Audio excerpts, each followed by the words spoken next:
Bonjour à toutes et à tous, vous regardez L'œil de Moumou, votre émission hebdomadaire qui ausculte chaque semaine nos grands médias et vous en livre les dérives, les dérapages et quelques rares accomplissements. Ce programme n'existe grâce à vos dons. Notre avenir dépend de vous et de votre générosité. On n'a pas le milliardaire qui nous finance. Alors si vous en avez marre de Pascal Praud et de toute sa clique payée grassement par Bolloré, c'est ici que ça se passe. Gâtez-nous, on a encore tellement de choses à vous dire.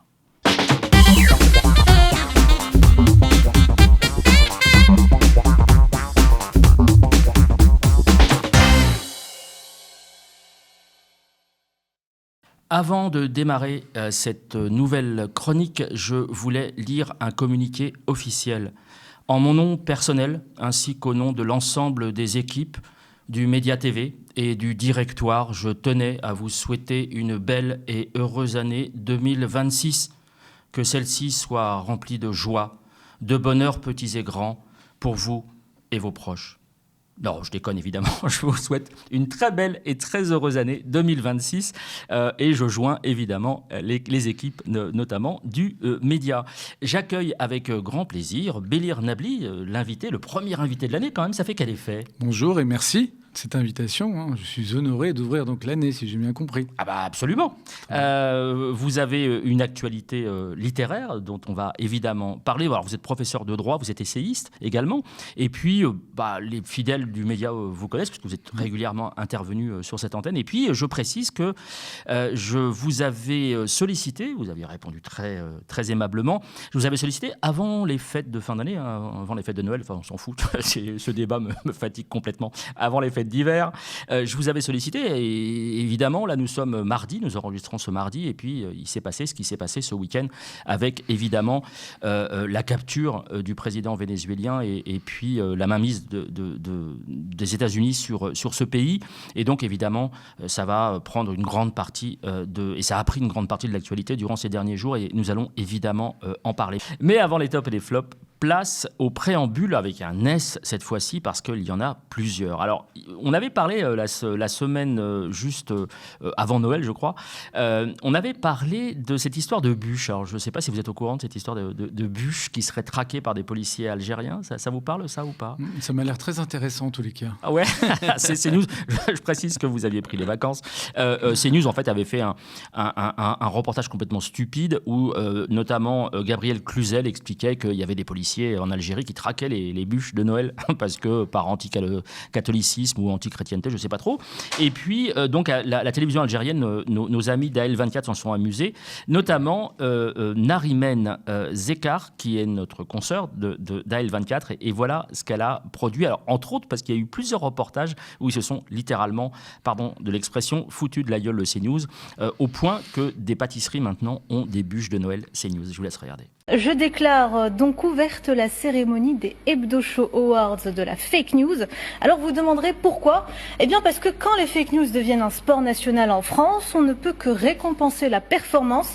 Je vous mets d'abord très rapidement dans le contexte. Vous l'aurez sans doute constaté avec la polémique sénile de la brigade anti-bûche en Algérie et l'état de déliquescence de certains médias français. AL24 News a donc jugé utile d'aller plus loin en lançant un sondage dans le but d'élucider une seule question simple et directe, mais ô combien importante pour le public français. Quel média français décrocherait la palme d'or de la fake news selon vous ?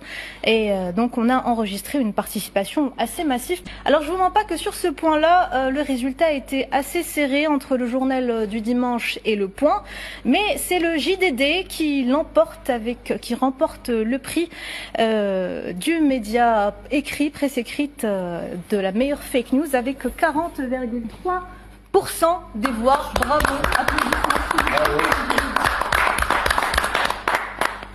Dans la catégorie radio, alors quelle est la radio française qui ment le plus ? Et là, sans trop de surprise, c'est... Allez, qui c'est ? Je suis. Europe 1, voilà, qui remporte le prix avec un beau 58,2% des voix.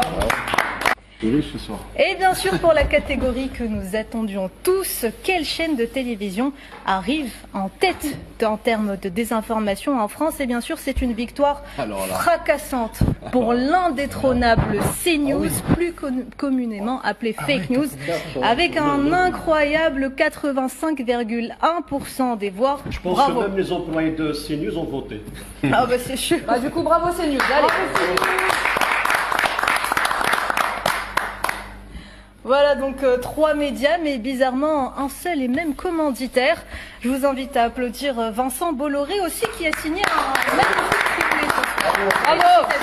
Donc 3 gros chèques symboliques pour vous, Monsieur Bolloré, qui nous regardez sûrement, parce qu'il faut bien reconnaître une chose, la désinformation aujourd'hui ça paye, plus c'est anxiogène, plus ça fait de l'audience, et plus c'est approximatif, plus ça tourne en boucle, c'est la formule parfaite. Et ils appellent ça la liberté de la presse. Ici, on appelle plutôt ça l'oligarchisation des médias. On peut imaginer qu'après avoir sorti un truc aussi stupide, et d'ailleurs qui a été complètement effacé par CNews en douce, ils ont effacé toutes les vidéos et tous les articles qui avaient un rapport avec ces histoires de bûches de Noël algériennes. Gabrielle Cluzel, elle aurait pu se mettre un peu à l'écart, se dire j'ai fait une connerie, une énorme connerie, je vais peut-être pas la ramener. Elle ose encore la ramener, hein. Et elle se fait recadrer par la députée LFI Farida Amrani parce que elle va confondre Gabrielle Cluzel 2 origines, à savoir l'origine algérienne et l'origine marocaine réelle de Farida Amrani. Mais en fait, elle s'en fout un peu parce que tout ça, c'est rien que des Arabes. Je vous laisse regarder cet échange de 2 tweets assez sympas. Et je précise que Gabrielle Cluzel, contre toute déontologie, l'appelle ma chérie. On parle pas comme ça à une députée. Ils sont pas proches a priori et ils n'ont pas de rapport. Et ma chérie, il y a un côté, je trouve, extrêmement condescendant qui cherche à rabaisser la personne qu'on a en face de soi, sauf que là, évidemment, la députée Amrani ne s'est pas laissée faire. Une avant-dernière chose. Alors, je voulais apporter ma solidarité avec Elisabeth Lévy, qui est privée de liberté d'expression chez notre ami Pascal Praud. Elle pensait que la liberté d'expression, ce qui n'arrête pas de clamer à longueur d'antenne, était quelque chose de complètement acquis. En fait, pas du tout. Pascal Praud va la recadrer de manière assez sévère. Je vous laisse écouter. Ouais, je suis frappé par le fait que pour vous, on a le droit d'être pour ou d'être contre. Moi, d'un côté, j'assiste à un western où un méchant est dézingué par les bons et je suis contente. Mais d'un autre côté, si vous voulez, je suis aussi consciente que demain, ça va être très compliqué de dire à la Chine, ah ben non, mais à Taïwan, vous on en parlera tout à l'heure, c'est autre chose. Mais, on ouvrira tout à l'heure les débats. C'est ça que je veux vous dire. Non, on n'a pas le droit d'être partagé. On n'a pas le droit d'être partagé. Et je vais vous dire pourquoi on n'a pas le droit d'être partagé. Parce que c'est le narcotrafic et c'est vos gosses.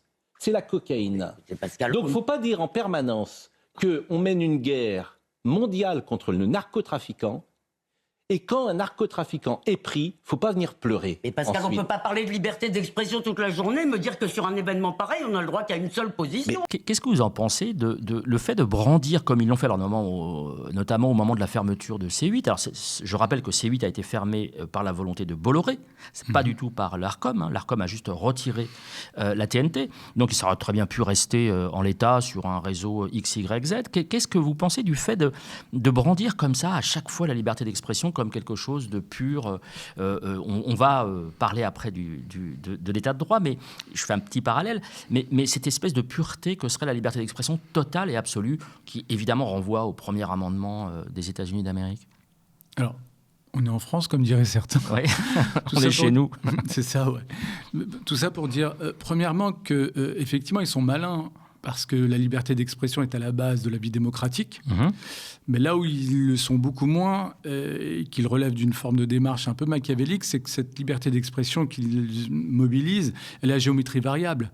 La liberté d'expression dont ils parlent, c'est celle qu'ils exercent. Par contre, lorsqu'on oppose notre propre liberté d'expression pour notamment les critiquer, là on voit une rigidité s'exprimer mécaniquement, systématiquement de leur part. Donc on voit bien que c'est biaisé comme conception, d'autant plus que la liberté d'expression en droit français, elle est limitée. Hein.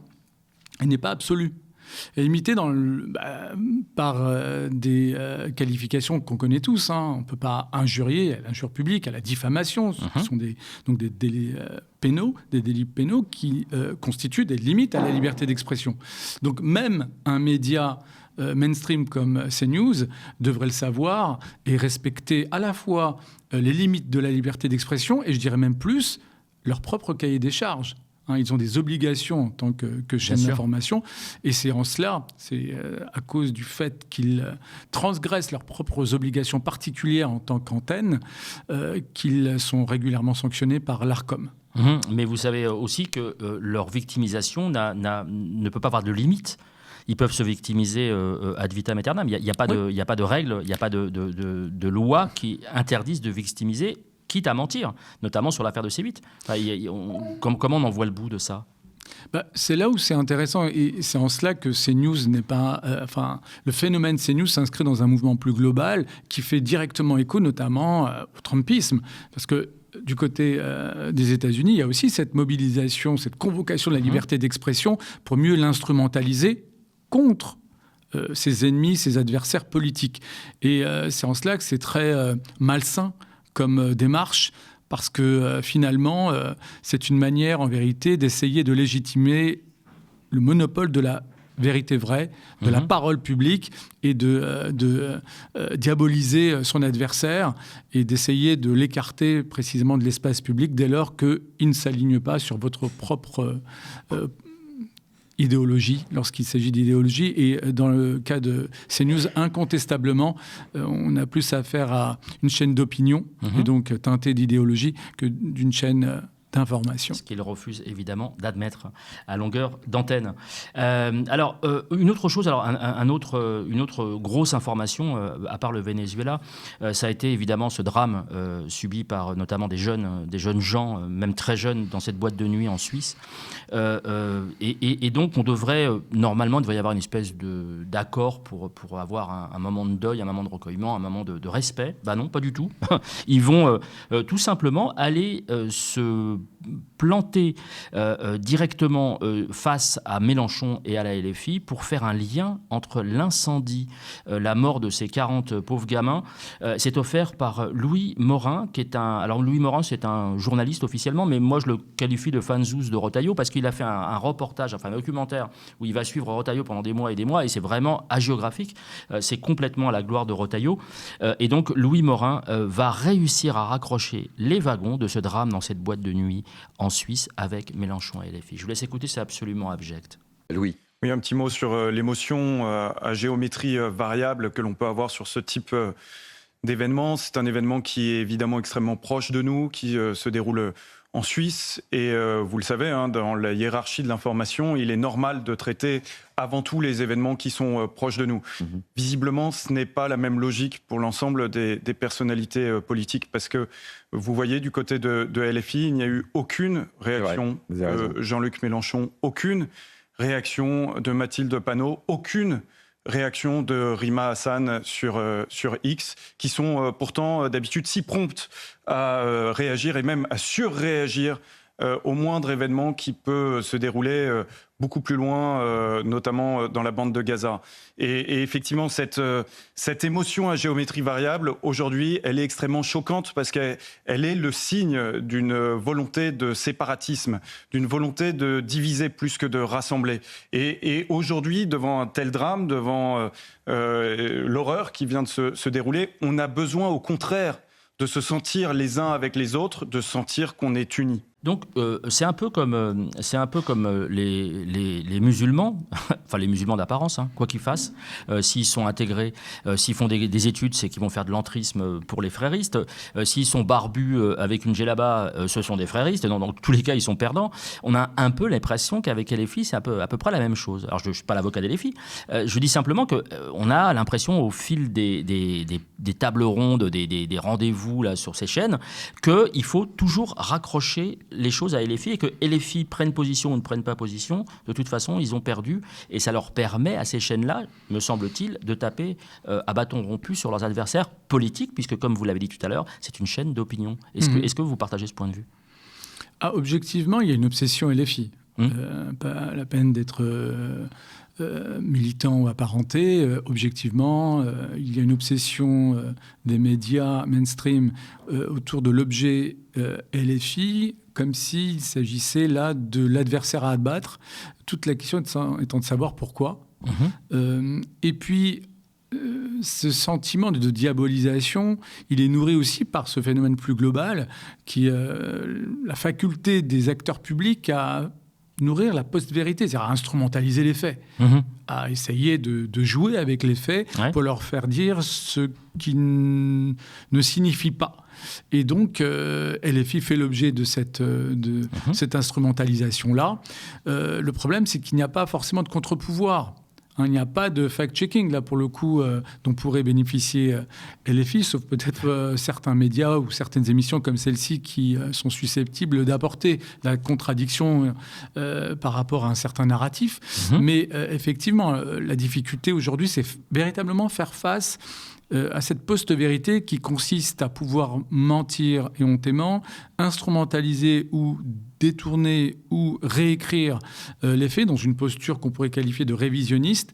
Et donc, in fine, au-delà du destin de LFI, c'est véritablement le destin de notre vie démocratique qui se joue. Et là, on devrait en appeler à l'éthique et à la déontologie d'un certain nombre de journalistes, notamment. Mais malheureusement, ça renvoie au débat sur l'attribution de la carte de presse et les réglementations concernant et l'encadrement concernant le monde journalistique qui n'existe absolument pas. Et cette volonté, évidemment, la profession s'y oppose de manière farouche, sans quoi il ne pourrait pas continuer à déverser ce genre d'informations ou d'éléments de post-vérité, comme vous l'avez précisé. Alors, on a commencé effectivement l'année par des mauvaises nouvelles, mais enfin, on va quand même... J'ai présenté mes vœux, donc on va essayer d'être un peu sympa et un peu cool. Grâce à Alix Bouillaguet de France Info. Elle va souhaiter une belle et heureuse année, par ricochet, à son poulain Jordan Bardella. Alors, je le redis, c'est pas, ça la vise pas elle directement, quoique. Mais je veux dire, c'est incroyable à quel point il y a un deux poids deux mesures lorsqu'elle parle du Front National, enfin du Rassemblement National en l'occurrence, et qu'elle s'adresse à des gens de LFI, qu'elle va pilonner de contre-vérité, de mensonges absolus, qui va se faire recadrer, qui va devoir présenter ses excuses. Et bien là, écoutez la manière dont elle parle de Jordan Bardella. Jordan Bardella, lui, est à Bruxelles. Et ben, c'est pourtant lui qui ramasse la mise. Depuis la rentrée, le patron du RN a évolué dans une sorte de réalité parallèle. Il alterne entre ses séances de dédicaces dans toutes les librairies de France avec un livre qui se vend comme des petits pains. 80 000 exemplaires à ce stade. C'est beaucoup. Et puis aussi des séances de rencontres. Dernièrement, c'était avec des entrepreneurs, surtout pour préparer une éventuelle présidentielle. On sent vraiment que la condamnation en première instance de Marine Le Pen dans l'affaire des emplois fictifs du Front National, même si rien n'est définitivement joué, on sait que son procès en appel se tient dans 15 jours, a malgré tout enraciné l'idée dans l'esprit des Français que le candidat, ce serait lui. Alors quel est le deuxième enseignement de cette enquête ? Eh bien que le procès en incompétence ne fonctionne pas. C'est vrai que depuis quelques mois, tous les opposants de Jordan Bardella l'accusent de ne pas avoir le niveau, de ne pas maîtriser ses sujets, notamment en économie. On voit que ça fait totalement pchit. C'est pas un argument qui porte auprès des Français. En ce moment, Jordan Bardella marche plutôt sur l'eau, quoi qu'il dise, même de travers, quoi qu'il fasse, même mal, il traverse une séquence qui est assez rare en politique, qui est une séquence d'adhésion. Ouais. C'est vrai que c'est de la même façon, on avait vu ça avec Nicolas Sarkozy, c'était en 2007, il y avait un vote pour et non pas un vote contre. Lors de son élection. Lors de son élection, effectivement, un désir comme ça de Nicolas Sarkozy et qui ôte toute rationalité dans une envie de dégagiste totale. Alors, le premier top, il va aller à nos amis d'LCI, ils s'appellent Top Stopper les Rotos. Donc, sous-entendu, stopper les rotatives, c'était une expression, je dis ça pour les plus jeunes, c'était une expression, avant, il y avait les rotatifs qui imprimaient les journaux, et puis quand il y avait une super information à 23h ou à minuit, on disait stopper les rotos de façon à refaire la une. Et bien là, c'est exactement ce qui s'est passé sur LCI, puisqu'ils ont, suite au décès de Brigitte Bardot, dont on a beaucoup parlé, ils ont retrouvé l'un des acteurs principaux qui va faire des révélations fracassantes. Il s'agit du fromager de Brigitte Bardot. Je vous laisse regarder. Retour en France où l'on pleure la disparition de Brigitte Bardot à l'âge de 91 ans. Prenons tout de suite la direction de Saint-Tropez. On retrouve sur place Emma Chala et Clément Mouffetard. Emma, les Tropéziens et les Tropéziennes que vous avez rencontrés sont très émus encore ce matin. Tout à fait, une vive émotion car au-delà de l'icône du cinéma qui était Brigitte Bardot, c'était ici une habitante, une voisine côtoyée au quotidien et notamment par les commerçants. Et je suis justement avec Loïc. Bonjour, vous êtes paysan et fromager depuis 50 ans. Et également, vous étiez le fromager de Brigitte Bardot durant 50 ans. Elle aimait vos variétés de fromage. Lesquelles étaient-elles? Vous avez ici un plateau. Alors voilà, Brigitte était quelqu'un d'extraordinaire et de délicat. Et ce qu'elle aimait beaucoup, c'était ce cabre mort qui est juste demi-sec. Et il est à la fois doux et beaucoup d'arômes. Et ensuite de ça, quelquefois, quand elle avait un petit peu de monde, elle le prenait dans des affinés comme ça, qui ont à peu près 3-4 mois d'affinage. Et c'était toujours merveilleux de la voir. Parce que c'est quelqu'un qui était d'une grande délicatesse, d'une grande simplicité. Et la vie, c'est merveilleux quand vous rencontrez des gens de cette qualité, quoi. Merci beaucoup Loïc. Une vive émotion donc de tous les commerçants ici à Saint-Tropez qui vont continuer de rendre hommage durant ces prochains jours à l'icône du cinéma français disparu hier. Alors moi, ce qui m'éclate, c'est qu'il arrive avec son plateau de fromage. Alors soit c'est préparé, soit le gars sort tout le temps avec son plateau de fromage, mi-cuit, mi-doux, mi-salé, mi-sucré, je ne sais pas, mais ça pose quand même quelques questions. Je trouve ça assez extraordinaire. Ils arrivent toujours au bout du bout. Il y a plus aucun témoin, il y a plus rien. Ça pose la question des chaînes d'infos en continu, donc ils vont aller chercher le fromager qui va faire la retable de ces produits. Je trouve ça assez exceptionnel. Alors, il y a un top sociologie à venir qui est appliqué à la géopolitique. C'est Sabrina Medjeber. Alors, elle, je ne sais pas d'où elle sort. Soi-disant, les sociologues, alors j'ai cherché, il n'y a absolument aucun travail, on l'a déjà dit ici, mais il n'y a aucun travail ni aucun travaux qui soient des références, des bouquins, des livres. Enfin, il n'y a rien. Et bon, elle se qualifie quand même de sociologue et elle détient la totalité des pièces du dossier Maduro et elle nous en livre les éléments clés en exclusivité. Ça se passe sur l'œil de Moumou. Je vous laisse regarder. En effet, et je considère cette journée comme étant une journée historique, une journée où l'histoire n'a pas balbutié, une journée où un homme a pris le courage de faire sombrer une narco-dictature qui a libéré tout un peuple, parce que c'est pas seulement, en effet, le Maduro, qui en l'espèce est qualifié comme étant un narcotrafiquant qu'il fallait neutraliser, mais c'est tout un système qui a encaserné tout un peuple, qui a opprimé tout un peuple, qui a violé les libertés individuelles et les libertés collectives du peuple vénézuélien. C'est un régime qui a asphyxié l'économie littéralement. C'est un régime qui a corrompu l'économie pendant plusieurs dizaines d'années. Donc ce qu'a fait Donald Trump,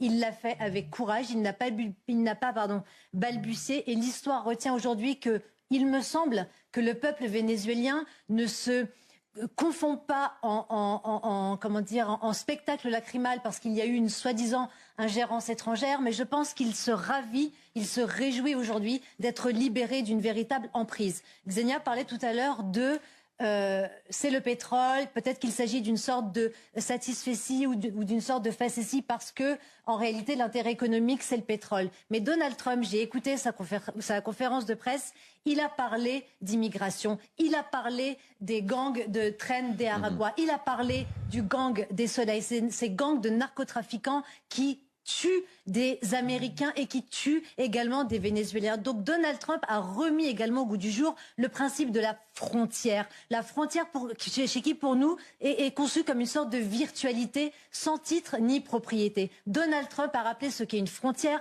Donald Trump a rappelé ce qu'est une propriété, Donald Trump a rappelé ce qu'est la sécurité. Et en cela, je trouve que c'est historique, à la fois pour le peuple américain, parce que c'est évidemment une formidable publicité, une véritable opération de communication à la gloire de l'opération qu'il a menée, mais également un rappel au bon sens de Raymond Aron, respecté à l'extérieur, en paix à l'intérieur. Vous devez en croiser quelques-unes et quelques-uns, des gens comme ça, des gens de plateau télé, des chroniqueurs et chroniqueuses qui n'ont absolument aucune légitimité. Enfin, je dis ça, est-ce que ça vous arrive régulièrement ou c'est quelque chose c'est un épiphénomène pour vous?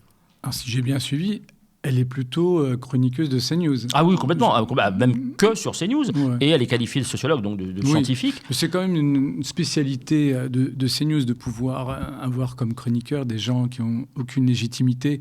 Donc non, je n'ai pas ce plaisir de rencontrer des gens qui soient complètement illégitimes. Au contraire, il y a quand même cet effort des chaînes mainstream, des chaînes d'information à essayer de gagner en légitimité en essayant d'inviter des gens plus ou moins experts. La question est de savoir, finalement, l'enjeu pour moi, il est moins dans l'expertise que dans le pluralisme des avis, des approches susceptibles d'être appliquées à l'actualité.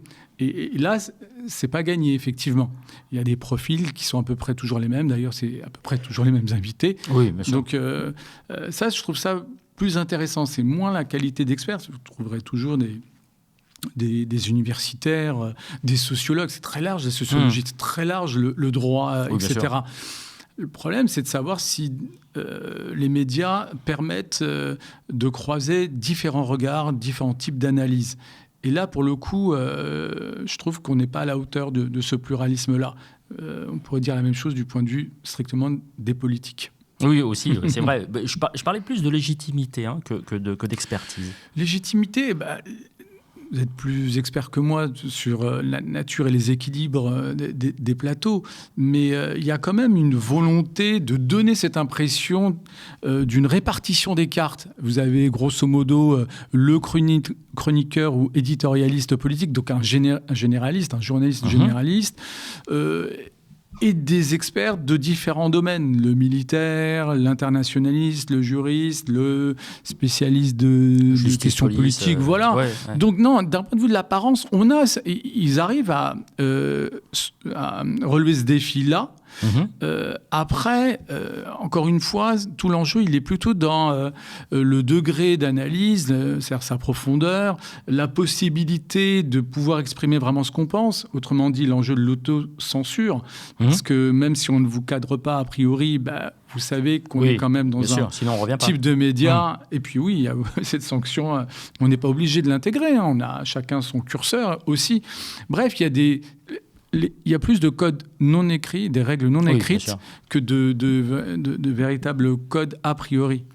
Alors je rappelle que c'est important, vous me corrigez si ce n'est pas le cas, mais je pense que si.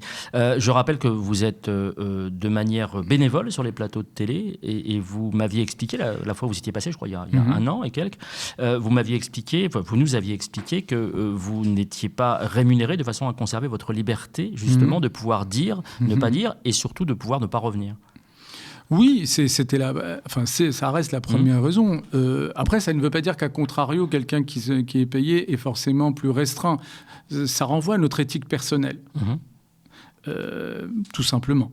Deuxièmement, à titre personnel, j'ai intégré quand même l'équipe de chroniqueurs de France Info. Le soir. Le soir, tout est politique, de 18h à 19h30. On va en reparler. Et ça ne change absolument rien. Ça ne change absolument pas ma posture, la manière dont j'aborde mes interventions, quelle que soit la chaîne ou quel que soit finalement le cadre dans lequel s'inscrit cette intervention. Donc encore une fois, ça renvoie à notre éthique personnelle. Bien sûr, qui n'est pas forcément tenue par l'argent. Je suis d'accord, mais je tenais à rappeler ce fait qui est quand même assez rare dans les intervenants et les chroniqueurs qu'on peut croiser sur les plateaux de télévision.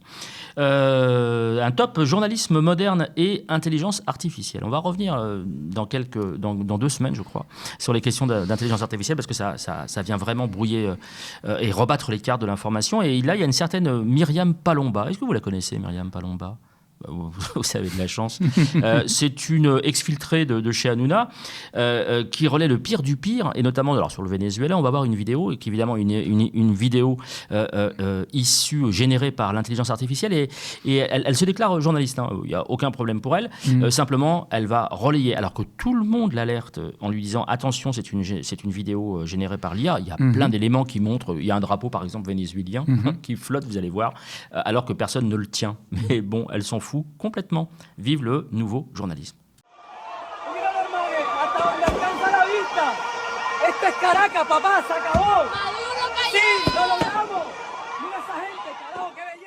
Alors, on va embrayer sur un vrai top.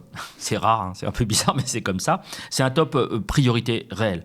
Il va Bernard Guetta pour sa clairvoyance sur ce que raconte l'attaque, évidemment, du Venezuela par les US, et qui, évidemment, la principale information, c'est que les États-Unis ont violé le droit international. Et là, je dis chapeau Bernard Guetta, parce qu'il a vraiment ciblé l'information principale et pas parlé d'un exploit extraordinaire, comme on va pouvoir le voir par ailleurs. Je vous laisse écouter. Écoutez, je me dis surtout que ce samedi va rester comme un jour anniversaire d'un événement capital, la fin de l'ordre international qui avait été instauré à la fin de la Deuxième Guerre mondiale et qui reposait sur le droit international.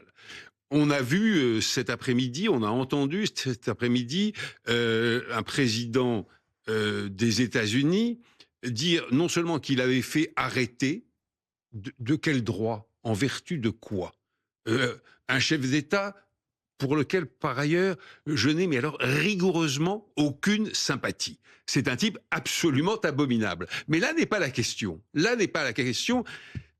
En vertu de quoi le président des États-Unis fait arrêter par une opération militaire un chef d'État étranger sur son propre territoire, et surtout en vertu de quel pouvoir vient-il dire à la face du monde « Nous allons diriger le Venezuela » et les compagnies pétrolières américaines vont investir et développer l'extraction pétrolière au Venezuela. Vous savez, la première réserve connue de pétrole au monde.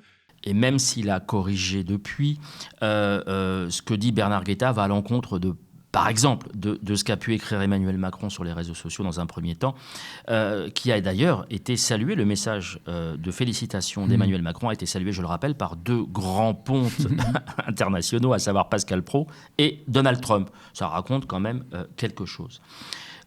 Top affabulateur, cette fois-ci. Je suis naturellement pour l'œcuménisme, pour le rapprochement des religions, la discussion entre les religions, quand il s'agit vraiment d'œcuménisme. Mais là, ils vont essayer de jouer cette carte-là sur les chaînes Bololand.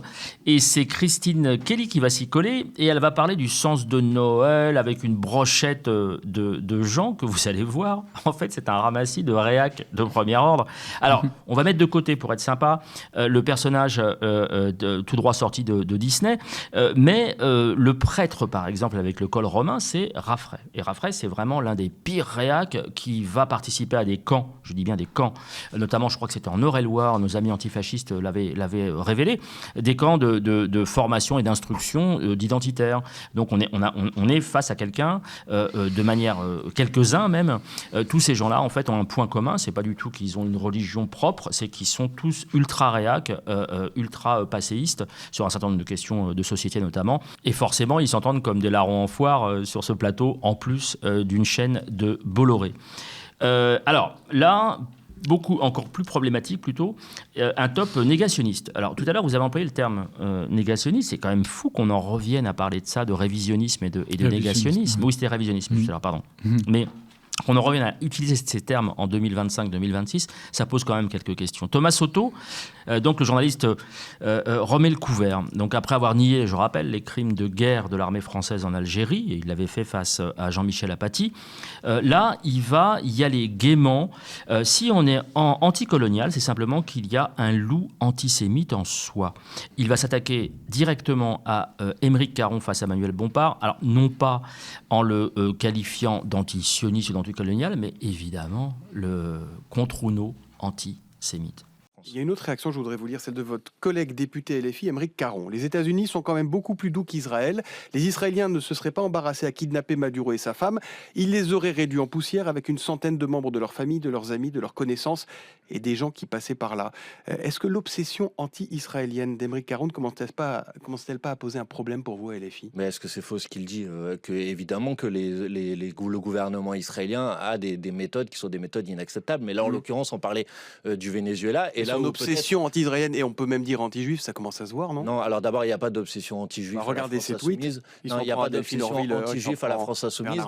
Et pardonnez-moi. Je dis pas la France Insoumise, je dis Aymeric Caron. Et il n'y en a pas chez Aymeric Caron non plus. Et pardonnez-moi d'être effectivement obsédé. Ou en tout cas très fortement préoccupé par les souffrances du peuple palestinien. Bien entendu, mais ce sont deux sujets différents. Les souffrances du peuple palestinien, elles sont quand même engendrées par la politique du gouvernement israélien. Donc on peut être obsédé, c'est pas le bon mot obsédé, mais en tout cas très fortement préoccupé, indigné, révolté contre les souffrances du peuple palestinien et dénoncer la politique du gouvernement israélien tout en dénonçant, évidemment. Et les souffrances du peuple iranien. Tiens, Donald Trump a aussi menacé les Iraniens cette nuit. Bien sûr. Et donc c'est une révolte politique ou économique en Iran là en ce moment?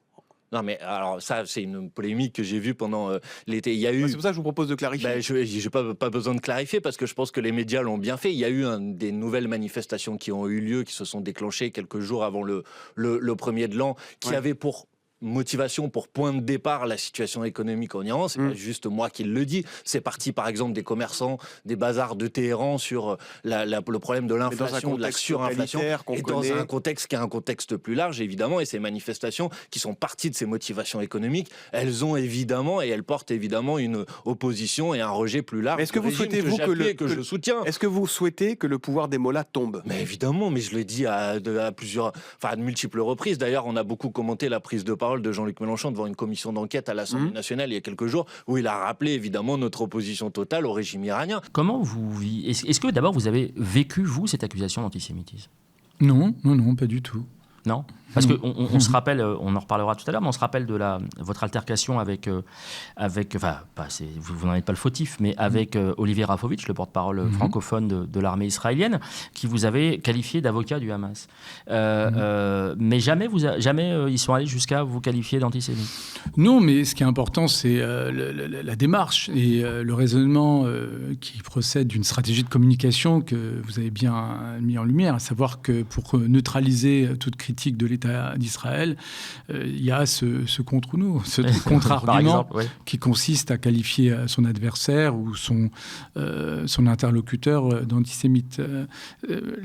C'est un élément qui dégrade le débat public et malheureusement, il n'y a pas assez de... On ne peut pas dire qu'il y ait de front démocratique ou des démocrates face à ce type d'élément qui vient dégrader le débat public, dans la mesure où on voit bien qu'une qualification aussi grave, à la fois juridiquement et moralement, que celle d'antisémite, est mobilisée dans tous les sens. Et ça a été pensé et assumé, notamment par le pouvoir israélien, incarné notamment par Benjamin Netanyahou, qui a vraiment, assumer le fait de condamner, d'accuser des autorités onusiennes, notamment le secrétaire général de l'ONU, d'antisémites et d'autres autorités. Aussi, Même Emmanuel Macron. Et là, pour le coup, Emmanuel Macron s'est retrouvé piégé parce que lui-même, comme son parti politique, a cédé, finalement, ont cédé à ce type de contre-discours et d'accusations de manière plus ou moins explicite. Et ils se sont retrouvés victimes, en même temps, de ce type d'arguments fallacieux de la part de Benjamin Netanyahou. Résultat, il ne faut pas céder en réalité, parce qu'une fois qu'on cède, il y a ce risque du boomerang dès lors que finalement ce type d'accusation est infondée et qu'on la laisse se diffuser de manière aussi infondée. Absolument. Voilà. Oui, tout à fait. Alors, justement, sur ces questions rhétoriques, il y a un flop soutien à l'agression américaine, mais par anticipation. Et c'est chronique.fr. Tiens donc, Kezako. Vous nous dites ce que c'est, Chronique? Oui, c'est... Alors, Chronique avec un K, mais on va voir de toute façon le tweet. Vous parlez du compte Twitter. C'est le compte du collectif auquel j'appartiens, que j'ai cofondé, avec des chercheurs, des acteurs publics, République. Il y a notamment Nicolas Cadenne. Enfin, différentes personnes qui sont spécialisées ou expertes de leur domaine. Nicolas Cadenne pour la laïcité, bien sûr. Fatma Bouvet de la Maisonneuve pour tout ce qui est lutte contre le racisme. Et d'autres, l'ami Yohann Soufi pour le droit international pénal, etc. Donc, et ce qui nous rassemble, c'est à la fois la volonté de participer au débat public pour défendre des valeurs, qui sont notamment celles de la justice internationale, mais aussi la justice écologique et sociale. Donc on assume notre démarche qui consiste à essayer de mobiliser nos connaissances respectives et mettre cela à disposition du débat public, eu égard à la dégradation de ce dernier, comme vous le savez très bien. Oui, je vous invite évidemment à aller consulter le compte, notamment Twitter et puis sur les réseaux sociaux en général, puisque vous êtes aussi sur Instagram, d'aller voir les différentes publications. Et là, vous rappelez, alors je crois qu'il y a un petit clin d'œil, c'est même un petit coup de pied, vous rappelez le soutien de Glucksmann à Maria Corina Machado, donc la prix Nobel de la paix, mal nommée, qui justement va appeler de ses voeux son ami, son frère d'armes, Donald Trump, à s'en prendre à son pays d'origine. Et donc, c'est toujours bien de rappeler d'où les gens parlent et de rappeler leur récente prise de position. Oui, bien sûr. Je peux réagir alors, on parle... la période historique qu'on est en train de vivre, c'est vraiment celle de la perte de toute boussole. Et c'est ça qui instille autant de confusion dans notre débat public, dans notre vie démocratique. On a des gens qui changent d'analyse, de position, de regard en fonction, des victimes, des protagonistes, des agresseurs, des intérêts, tout simplement. Et le cas de Raphaël Glucksmann est tout à fait significatif. On pourrait parler du président Macron, de son rapport au droit international, parce que dans un certain moment de l'exercice de son mandat, il avait rappelé la position traditionnelle de la France en matière diplomatique, à savoir qu'on définissait nos positions, notamment eu égard à ce que dit le droit international. Et puis progressivement, il a manifestement, il s'est départi de cette variable lourde. Et bien là, avec Raphaël Glucksmann, on a un cas vraiment spectaculaire qui, dans la mesure où notamment il a défendu la thèse suivant laquelle le peuple ouïghour était victime d'un génocide de la part des autorités chinoises, ce qui peut être discuté rationnellement, mais suivant une définition qu'il n'a jamais rappelée, précisée, avec une forme d'approximation, de légèreté qui l'ont amené, in fine, à ne pas reconnaître par ailleurs qu'il y avait un génocide à Gaza ou un génocide commis par l'armée israélienne contre les Palestiniens de Gaza, alors même que, pour le coup, il y a une possibilité de dégager un consensus ou un relatif consensus parmi les internationalistes sur la question, sur le fait que l'essentiel des éléments constitutifs de la définition même du génocide tel qu'arrêté, fixé par le droit international, la Convention donc sur la prévention du génocide, que c'est réuni, et le statut de Rome, à l'article 6. Tout ça pour dire qu'on a là une hypothèse plutôt plausible, rappelée par la Cour internationale de justice, qui a souligné le risque plausible de génocide, qui a souligné qu'il fallait absolument prendre des mesures pour éviter la commission d'un tel génocide, mesures qui n'ont pas été prises par les puissances étatiques. Quel cas, on est bien obligé de considérer que l'hypothèse d'un génocide à Gaza est plus avérée que jamais. Et malgré cela, il a tenu une position qui a consisté à neutraliser une telle hypothèse, mais sur la base d'aucun raisonnement, d'aucune définition, si ce n'est des éléments de pure subjectivité. D'ailleurs, sa dernière intervention sur LCI était tout à fait significative sur ce point-là, dans la mesure où il a écarté cette qualification, on ne sait pas pourquoi. Il a dégagé un élément qui procéder strictement de son impression personnelle et non pas de la définition du droit international en la matière. Donc là, c'est de la légèreté, de l'inconsistance qui, in fine, brouille le débat public et illustre parfaitement le fait qu'un certain nombre de responsables politiques ne sont pas fiables dans leur positionnement, aussi noble soit-il. Je rappelle que Raphaël Glucksmann est entré dans l'arène politique à un double titre, l'union de la gauche, premièrement. Je vous laisserai constater ce qu'il en est en la matière désormais, et deuxièmement, la défense des droits de l'homme. Donc là, il y a, de mon point de vue, un double retournement qui... et ce n'est pas son cas qui m'intéresse, mais qui sape la croyance des citoyens dans les responsables politiques et dans leurs paroles publiques. Donc la défiance citoyenne qui nourrit la crise démocratique, en particulier en France, elle ne tombe pas du ciel, elle n'est pas irrationnelle, elle procède d'éléments objectifs, comme l'illustre cet exemple. Alors, vous avez parlé d'impression, il tirait des conclusions d'après des impressions. On va en reparler très rapidement. Et c'est parti pour le dernier flop. C'est le flop Soulant ad vitam. Ça concerne Françoise Degois, qui ment une nouvelle fois et qui n'a jamais souligné. Alors, elle va faire un tweet pour expliquer que le méchant Mamdani, donc le maire de New York, a prêté serment sur le Coran parce que, accessoirement, il est musulman. Hein. Mais jamais, évidemment, elle ne s'est prononcée sur le fait qu'on le fasse sur la Bible au cours des derniers siècles aux États-Unis. Donc là, elle va uniquement, je suis allé vérifier, elle ne s'est jamais prononcée sur la Bible. Par contre, quand c'est quelqu'un qui ressemble à un Zarabe d'apparence, comme dirait Pascal Boniface, je me demande où elle veut en venir. Je vous laisse lire ce message qu'elle a posté. Prêter serment sur le Coran est aussi déplacé, ah bon, je ne vois pas pourquoi c'est déplacé, à mes yeux, que de prêter serment sur la Bible. Je rappelle qu'elle ne s'est jamais prononcée sur la Bible. Comme le font les présidents américains, c'est malaisant dans les deux cas. L'Église chez elle, l'État chez lui, disait Hugo, on l'appelle carrément à Victor Hugo. Rien à ajouter. Donc elle pose la photo, évidemment, de Mamdani en train de prêter serment. Je le redis, je ne comprends pas le sens profond, si tant est qu'il y en ait un, le sens profond de à quoi veut-elle en arriver. Alors qu'elle a été, je le précise, par transparence, elle a été ici chroniqueuse pendant quelques temps, je crois pendant deux ans et quelques. Avec la mort des dinosaures et le triangle des Bermudes, ça restera un mystère pour moi. Mais elle a totalement vrillé, notamment après le 7 octobre.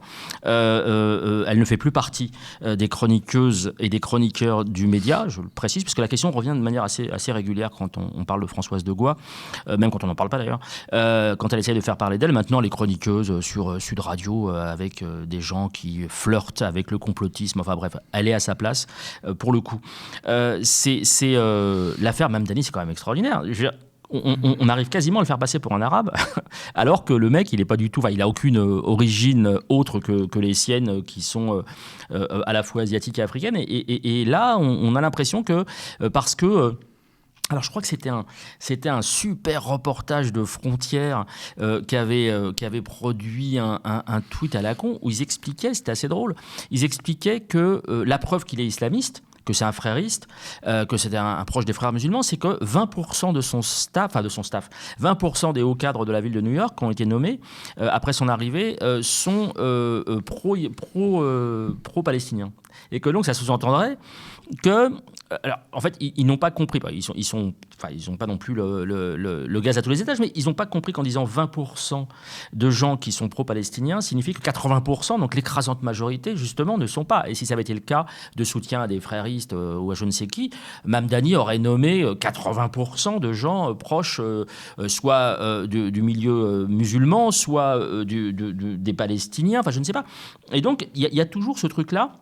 Et c'est ce que fait Françoise Degois, pardon, je ne vais pas être trop long, mais c'est ce que fait Françoise Degois, c'est-à-dire que Mamdani, on le raccroche, comme l'ont fait les gens de France-Tireur et compagnie, là, Enthoven, Forest et tout ça, on le raccroche, comme il n'est pas vraiment arabe, on le raccroche aux frères musulmans pour pouvoir le disqualifier. Et est-ce que c'est quelque chose qui vous apparaît comme problématique et évident ou pas ?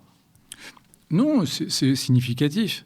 C'est significatif d'une présomption de dangerosité qui est rattachée à toute figure arabe, arabo-musulmane dans la vie publique occidentale. Parce que ce n'est pas propre aux États-Unis. Si on avait le même phénomène en France, naturellement qu'on aurait assisté au même traitement politique et médiatique. Mais ça reste problématique. C'est significatif. Ce n'est pas une manière pour moi d'euphémiser la chose. C'est tellement ahurissant par certains aspects que ça devrait susciter une réaction... à un moment donné, presque un sursaut moral qui n'a pas lieu. Qui n'a pas lieu parce que, finalement, cette obsession et cette présomption de dangerosité, pour toute figure arabo-musulmane, elle est ancrée, profondément ancrée. Elle est nourrie par une actualité qui nourrit l'angoisse de chacun, une actualité qui va des attentats terroristes jusqu'à un sentiment d'insécurité de certains qui est associé précisément à cette figure arabo-musulmane, mais qu'on doit en vérité inscrire dans une histoire plus large, puisque finalement, lorsqu'on prête attention à la construction narrative autour de cette figure arabo-musulmane, on voit bien qu'elle nous renvoie à un passé colonial qui ne passe pas, qui ne passe toujours pas, qui continue à construire l'imaginaire collectif, les inconscients individuels, et la réalité, elle est là. La nouveauté relative par rapport à, je dirais, aux toutes dernières décennies, je dirais, c'est la normalisation de ces fantasmes, y compris dans le débat public, sur des chaînes mainstream, dans la bouche d'éditorialistes reconnus par leur père, etc. Elle est là. C'est par là que la normalisation de l'extrême droite partisane, à travers le RN, mais aussi Reconquête, Éric Zemmour continue à être invité sur les plateaux comme si de rien n'était, c'est-à-dire comme s'il n'avait pas été condamné à plusieurs reprises pour incitation à la haine raciale et autres. Tout cela se prolonge par une normalisation de leur propre discours, en réalité. Donc, mais en même temps, au-delà de la séquence présente, tout cela plonge ses racines dans une histoire profonde qui fait que c'est particulièrement complexe, difficile à déconstruire, à remettre en cause. Moi, ce que je trouve spectaculaire, c'est d'avoir l'impression d'avoir affaire à des gens qui n'ont pas conscience d'où vient leur discours. Ah, ça, c'est une bonne question. Je ne sais pas s'ils en ont conscience. Déjà, il faut dire qu'ils qu'ils développent une analyse objective. Parce que si on interroge notamment un certain nombre de journalistes qui ont décliné le portrait de Mamdani à l'image de ce que vous avez rappelé, à savoir finalement un portrait biaisé avec une vraie pesanteur quasi raciste, du moins islamophobe, derrière ce sentiment de délivrer une analyse objective, il y a en vérité une pesanteur qui s'explique par une construction mentale, un inconscient travaillé par un passé colonial qui reste profondément ancré. Donc c'est de l'immatériel, donc c'est difficile. Et en même temps, il y a une part de matériel, de physique. Pourquoi ? Parce que ça a été rappelé notamment par un certain nombre d'historiens, dont Benjamin Stora récemment, qui soulignait à juste titre qu'un certain nombre de responsables politiques actuels en France, qui siègent à l'Assemblée nationale, certains même au gouvernement, sont les enfants, sont le produit de cette histoire coloniale. Je pense à des responsables politiques soit pieds noirs, soit enfants de l'OAS, etc., ou dont les parents ont été des responsables de l'OAS. Donc c'est un passé tellement ancré dans notre présent qu'il participe largement à l'explication de ce type de discours qui essaye de donner l'apparence de l'objectivité, mais qui en réalité procède d'une subjectivité teintée à la fois d'un regard racialiste et islamophobe. Et qui crée un climat fort nauséabond. Merci beaucoup, Bélier Nabli. Nous allons maintenant passer au microscope. Alors, pour ce microscope, nous recevons... Bélier Nabli, il est déjà là. Bélier Nabli, vous avez édité, donc je rappelle que vous êtes professeur de droit, essayiste, vous avez édité l'état de droit dans la collection Que sais-je. Alors, je l'avais déjà présenté brièvement. On va en parler un peu plus précisément. C'est la moindre des choses. Je redis que ça m'a plongé quelques années en arrière, parce que je ne savais pas que cette belle collection, cette très belle collection Que sais-je, existait toujours. Donc, ça m'a renvoyé à des années lointaines. Et vous l'avez publié il y a quelques mois déjà. J'ai envie de dire, vous avez presque eu du nez par rapport au regard de l'actualité. Est-ce que c'est quelque chose que vous sentez comme intemporel, ou est-ce que vous imaginiez qu'il allait, alors pas l'affaire vénézuélienne, mais enfin que ça allait alimenter peut-être des pages d'histoire à venir dans un futur très proche? Non, c'est un sujet vraiment qui est au cœur de la séquence historique que l'on vit les uns les autres. On l'a dit précédemment, cette séquence historique, elle est marquée par une perte des boussoles de nos boussoles en tant que démocrates. On a parmi des gens qui se revendiquent démocrates, certains qui finalement cèdent à des valeurs autoritaristes, racistes et autres. Et donc une perte de boussole. Et cette perte de boussole, elle est incarnée notamment dans le rapport qu'on a au droit. Qu'est-ce que je veux dire par là?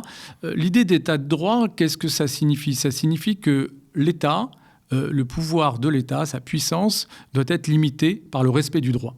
Okay. Après, le concept, il ne se limite pas à cela. Le principe est intéressant, mais l'enjeu, il est dans qu'est-ce qu'on met dans le droit. Vous avez des droits au sein de certains États qui ne sont pas libéraux, c'est-à-dire qui ne reconnaissent pas des droits et libertés des individus. Donc vous avez des États autoritaires qui vont vous dire « oui, mais nous aussi, nous sommes des États de droit », en dépit du fait que nos droits nationaux ne respectent pas les droits et libertés. Donc l'enjeu, c'est de savoir qu'est-ce que chaque État, qu'est-ce que chaque pays met dans son corpus juridique, dans son droit national. Dans le cas de la France, il y a eu la déclaration de 1789 qui a été insérée dans notre Constitution depuis 1958. Et c'est en ce sens que notre État de droit protège les droits et libertés tels que consacrés par la déclaration de 1789 et par d'autres sources, alors constitutionnelles, voire internationales et européennes, et qui fait que notre État de droit, a priori, est libéral au sens de « il garantit nos droits et libertés ».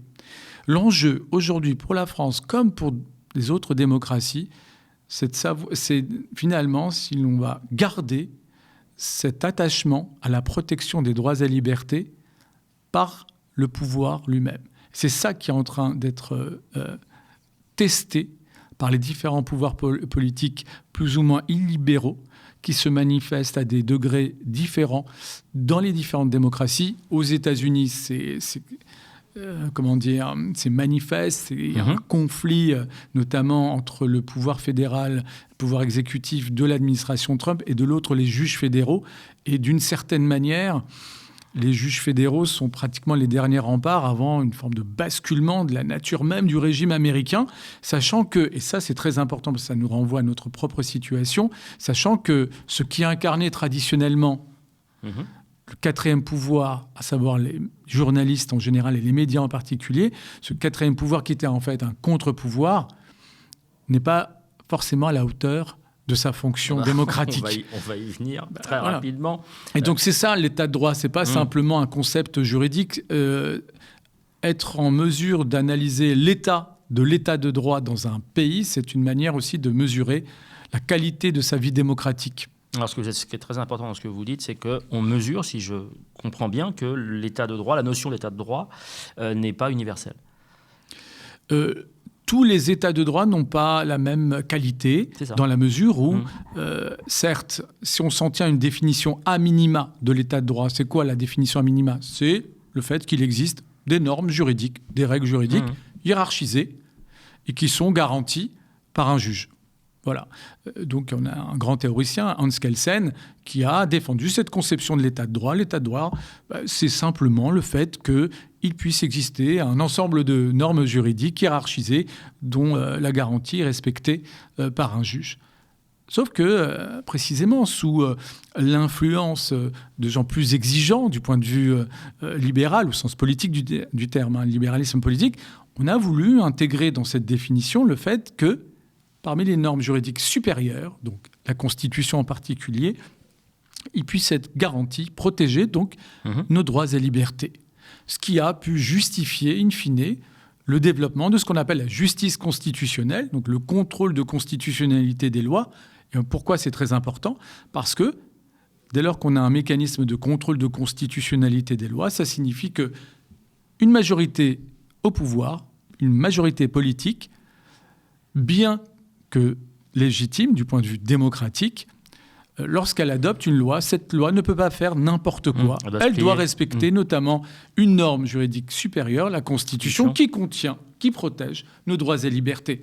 Et c'est en cela qu'il y a ce bruit de couloir, ce bruit de fond, chez des Wauquiez, chez des Retailleau, qui veulent, chez Le Pen aussi, qui veulent refaçonner notre Constitution pour appauvrir sa substance, c'est-à-dire revenir sur certains droits, sur certaines libertés, remettre en cause aussi, du même coup, le principe même du contrôle de constitutionnalité des lois, et donc, in fine, remettre en cause, non pas l'état de droit en général, mais notre conception de l'état de droit, c'est-à-dire un état de droit libéral, au sens de protecteur de nos droits et libertés. Voilà l'enjeu, voilà en quoi le destin des États-Unis, comme le destin de la Hongrie, dont on parle beaucoup parce que la Hongrie incarnerait la dérive illibérale des démocraties contemporaines, en passant par la France, parce qu'on n'échappe pas naturellement à cette dérive, eu égard au prisme, au paradigme, à la pesanteur notamment de la sécurité qui est désormais érigée comme première des libertés dans l'esprit du législateur, ce qui tend à justifier quoi concrètement ? Remise en cause d'un certain nombre de droits et libertés au nom de notre protection, au nom de la sécurité, qui serait la première des libertés. Ce qui est un contresens. Ce qui est surtout un slogan qui a été consacré par l'extrême droite. Il y a une affiche comme ça avec Jean-Marie Le Pen, la sécurité première de nos libertés. C'est un slogan qui s'est complètement normalisé dans le débat public. Et là, on a une très belle illustration de la victoire idéologique, la victoire dans la bataille culturelle de l'extrême droite en France. C'est le fait d'avoir érigé ce slogan dont la philosophie renvoie au penseur Thomas Hobbes, à l'avoir diffusé dans le débat public comme référence commune. Voilà l'enjeu de l'état de droit aujourd'hui, en quoi le destin même de ce qu'on appelle la démocratie est lié à cette idée suivant laquelle le pouvoir politique doit voir sa puissance limitée par le respect du droit, mais attention, pas n'importe quel droit, un droit protecteur des droits et libertés. Et j'en profite parce que on peut passer pour un doux naïf souvent lorsqu'on défend soit l'état de droit, soit même le droit international. Naturellement, le droit tel qu'il s'applique, ce qu'on appelle le droit positif, peut, voire doit, pouvoir être critiqué. On ne doit pas être satisfait par nature, instinctivement, spontanément, mécaniquement, par l'état du droit. On doit garder notre regard critique pour l'améliorer, justement, dans un sens qui est subjectif. Oui, l'état du droit n'est pas l'état de droit. Exactement. Alors, il y a cet aspect, mais les deux sont liés. Attention, les deux sont liés. Mais tout ça pour dire que défendre le fait, ce que j'essaye de défendre dans le débat public, à savoir défendre le fait que le droit est une référence doit participer à la définition de cette boussole morale, d'une certaine manière, dans le débat public. C'est pas une manière de sacraliser le droit, parce qu'il faut le rappeler, et on le sait tous, le droit est d'abord et avant tout, c'est pas quelque chose qui tombe du ciel, c'est pas quelque chose qui est bon par nature, c'est le produit d'un rapport de force. C'est le produit d'un rapport d'intérêt. Donc on peut se retrouver avec un droit inique. On peut se retrouver dans un pays où le droit qui est applicable est profondément injuste. Donc on doit garder notre raison critique, on doit garder notre capacité à contester le droit tel qu'il existe. Donc l'état de droit lui-même peut être discuté, voire contesté. Là où personnellement, je défends le droit comme référent de nos raisonnements en tant que démocrate, c'est le droit international. Je considère qu'effectivement que le droit international tel qu'il existe c'est-à-dire fondamentalement tel qu'il a été érigé après la Deuxième Guerre mondiale à travers 2 textes de référence, la Charte des Nations Unies, d'une part, et la Déclaration universelle des droits de l'homme, d'autre part. Le droit international, donc qu'on qualifie de libéral, me satisfait. Il pose des principes fondamentaux auxquels j'adhère, principe de souveraineté des États et donc d'égalité des États, non-recours à la force, interdiction du recours à la force pour régler les différents États, sauf exception, légitime défense, qui elle-même n'est pas absolue. Je ne vais pas revenir sur le débat autour de la réaction israélienne post-7 octobre. Et troisième aspect important, à savoir la reconnaissance, y compris au niveau international, de droits et libertés à l'endroit des individus qui sont susceptibles d'opposer ces droits et libertés aux États eux-mêmes. Avec le développement en toile de fond de juridictions internationales, la Cour internationale de justice pour régler les différends entre États et la Cour pénale internationale qui est susceptible de mettre en accusation des chefs d'État ou des chefs militaires eu égard à la commission de crimes internationaux. Tout ça pour dire que ce droit international tel qu'il est né, tel qu'il s'est développé depuis 1945, reflète des valeurs auxquelles personnellement j'adhère. Et c'est en cela que je défends l'idée de le placer au cœur de notre représentation des relations internationales. Parce que si on neutralise le droit international en considérant que c'est juste de la théorie ou juste quelque chose de purement moral, qu'est-ce qui reste ? La loi du plus fort, la loi de la jungle, et surtout l'absence de langage commun, de termes communs.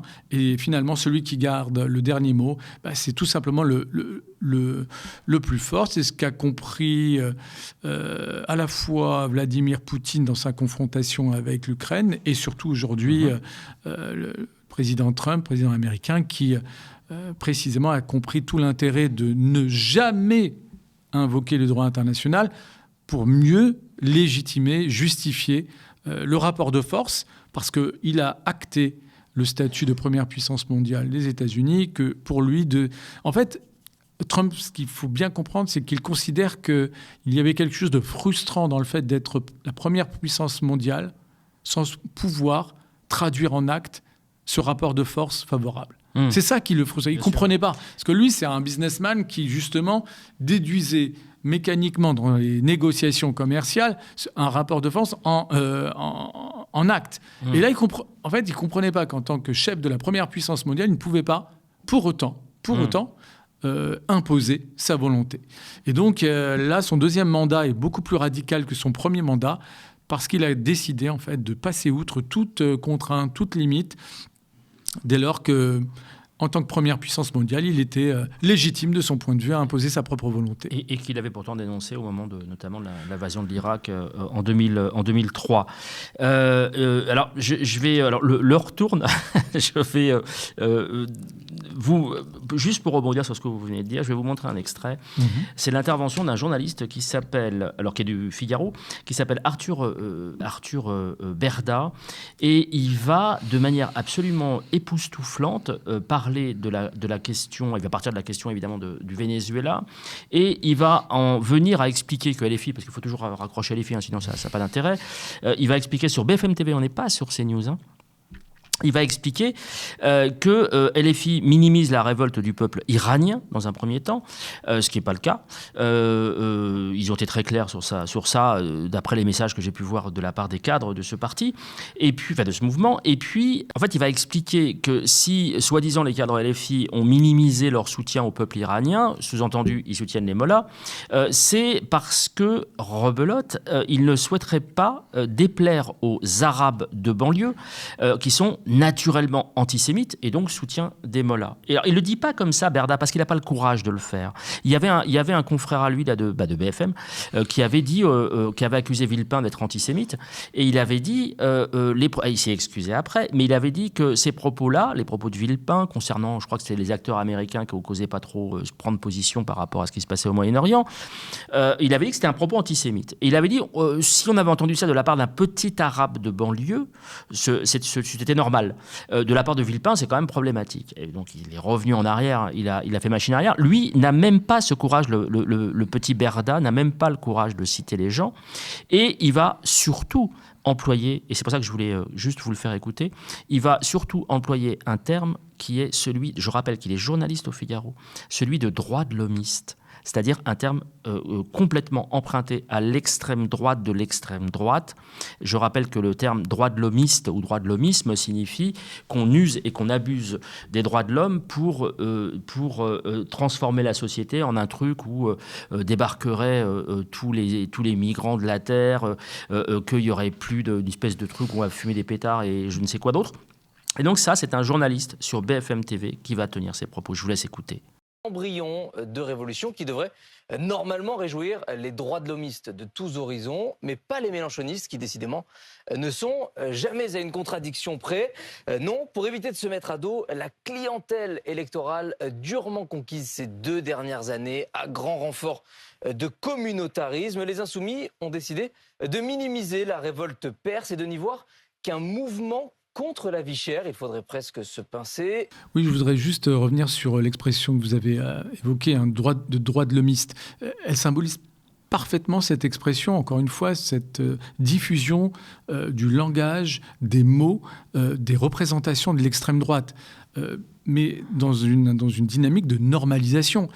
Lorsque vous rappelez qu'elle est issue de la droite, de l'extrême droite, en vérité, elle est utilisée, y compris maintenant chez certaines figures de la gauche ou se disant de gauche, on va dire, pour décrédibiliser, disqualifier toute personne qui, tout simplement, rappellerait ou revendiquerait des droits et des libertés. D'ailleurs, même Manuel Valls, alors Premier ministre de François Hollande, se référait à cette expression pour disqualifier la frange de la gauche qui lui faisait front.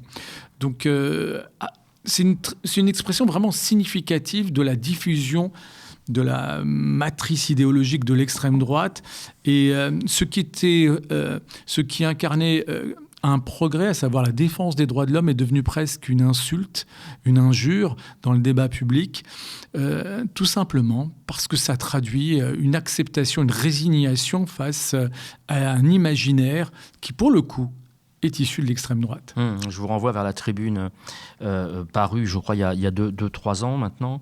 La tribune parue dans l'Humanité en soutien à la LDH, au moment où elle a été sévèrement attaquée, notamment sur ses subventions. Et sur cette base-là, exactement, c'était quelque chose qui s'apparentait... Et il y a donc c'est une illustration par extension d'une inversion des valeurs. Absolument, oui, tout à fait. Comme respecter le droit international serait prendre parti ou fait et cause pour un camp, entre guillemets, plutôt que l'autre. Alors je disais le retour, mais je ne peux pas. Nous sommes mardi. Hier soir, vous étiez, cher Bélire, invité sur France Info. Donc, vous l'aviez précisé tout à l'heure, et il s'est passé quelque chose d'assez exceptionnel, puisque Gilles Bornstein, que j'ai ici épinglé à plusieurs reprises pour des partis pris qui me semblaient complètement déplacés, notamment face à Rima Hassan, sur les questions moyen-orientales, où je pense qu'il franchit les bornes, enfin, sans jeu de mots, je pense que Bornstein franchit les bornes sur ces questions-là, et là, ça va être sur la question du Venezuela, il va tenir face à vous. Alors, je précise qu'avant la séquence qu'on va voir, vous avez tenu un long discours, argumenté, posé, ne s'appuyant que sur le droit international. Et voilà ce que va répondre Gilles Bornstein. J'avoue que même le connaissant, j'ai été un peu scotché. Je vous laisse écouter. Comportement sur la scène internationale. Je trouve tout cela assez théorique, finalement. Non, absolument pas. Laissez-moi développer. D'accord. Je comprends que le droit international doit être une boussole, mais à un moment, il faut parler des peuples.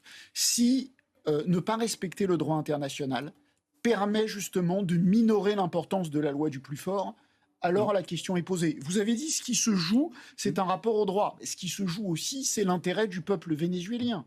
Et si effectivement cet acte, qui n'a pas respecté le droit international, évidemment on n'y est pas, permet des élections libres et permet que finalement ça aille mieux pour le peuple vénézuélien, alors la question est posée. J'ai un autre exemple. Non, mais là vous portez atteinte à la souveraineté des Vénézuéliens. C'est pas aux États-Unis d'intervenir pour régler un conflit interne. Ce n'est pas aux États-Unis d'intervenir, théoriquement. Après, il faut voir le résultat.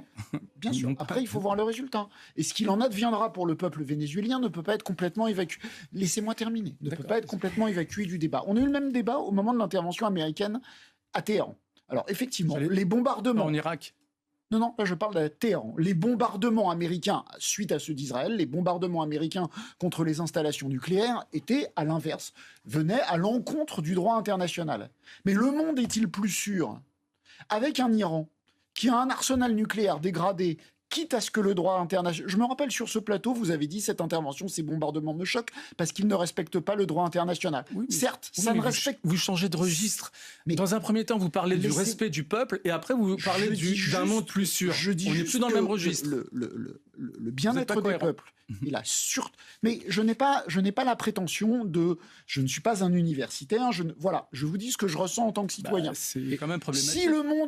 Après cette intervention en Iran, par exemple, si le monde est moins dangereux, eh bien, je m'accommode du fait que le droit international n'ait pas été respecté. Si à la fin des fins, le peuple vénézuélien y trouve son compte, je crois que je m'accommoderai du fait que Donald Trump n'ait pas respecté le droit international. Donc il n'y a plus de cohérence. Alors, ce qui est exceptionnel, c'est qu'il va expliquer qu'il y a une géométrie variable, une appréciation, qu'en gros, on peut s'asseoir sur le droit si, sur la base de la fin justifie les moyens, si ça profite aux citoyens vénézuéliens. Vous allez lui revenir à la charge en lui expliquant que c'est pas aux États-Unis de décider de l'autodétermination par définition d'un peuple, en l'occurrence les Vénézuéliens. Il va revenir à la charge en disant que ça le dérangerait pas du tout de s'affranchir du droit international si c'est pour que ça aille mieux.